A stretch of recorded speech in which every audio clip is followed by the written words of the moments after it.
Scrambled eggs. It's one of the simplest things you can do with eggs, but people often mess them up. All 5 of our ChefSteps chefs are going to show you 5 amazing techniques that are their favorites. Eggs, 5 ways.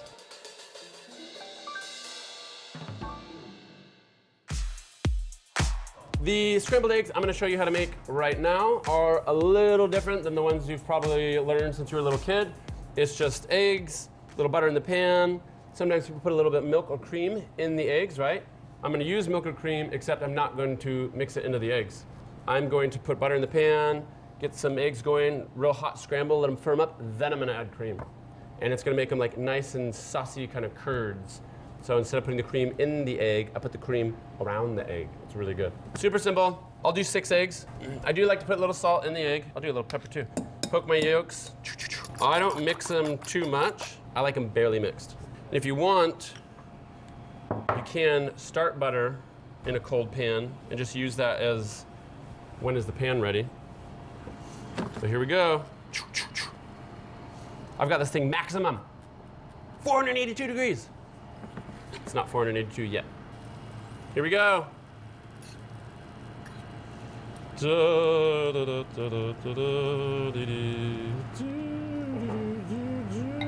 That's a good sign. See these little bubbles?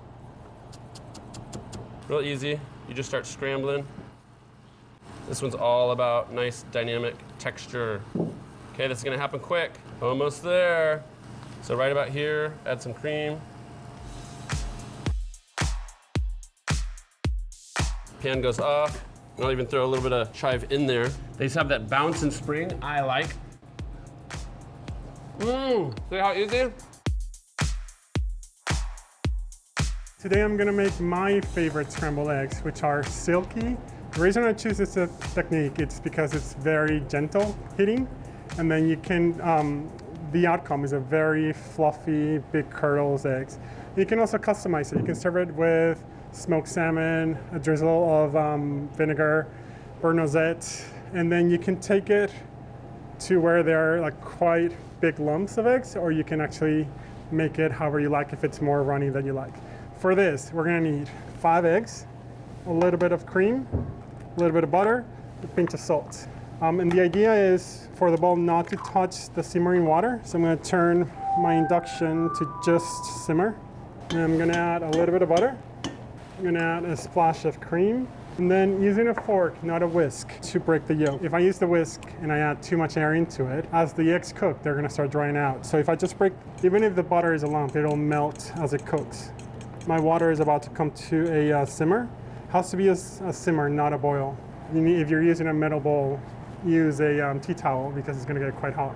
And then now it's just a matter of just gently moving the eggs around just until they start becoming silky scrambled eggs. And always remember, the water must never touch the bottom of the bowl. Take the eggs off the simmering water 20 seconds before you think they're done, because they're gonna get finished cooking with the heat that's in the bowl. So for my liking, this is a point where I just turn off the induction, take the bowl off the water, and then just slowly mix them around. And I'm gonna put just a pinch of salt on top and finish it with just a pinch of chives. Now for the moment of truth, taste test. They're lumpy, they're still moist, and they're also silky. Precision poached scrambled eggs. So precision, usually that kind of goes with like lots of extra work, there's a ton of technique that goes into it. No, let me stop you there. It's dead simple. So we're going to be using a control freak today, and the reason why we're using a control freak is because of the probe insert. The probe insert is going to allow us to actually regulate the temperature, so we're almost kind of doing a version of sous vide. So we need to get our pot at the temperature. I'm going to add a little bit of salt, heavy cream. You can sub milk if you want. Add some butter. So you can do this with a whisk. You can do it with an immersion blender. You can do it with a blender. You can do it with a Roboku.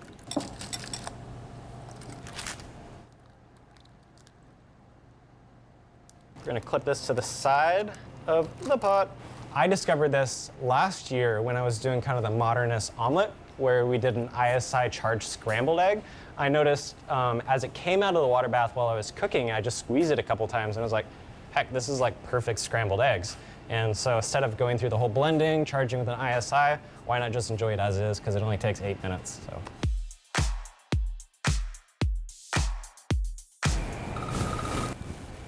We're done.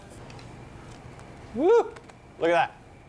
All you need to do is look, pinch, pinch, custardy, nice, tender, fluffy curds.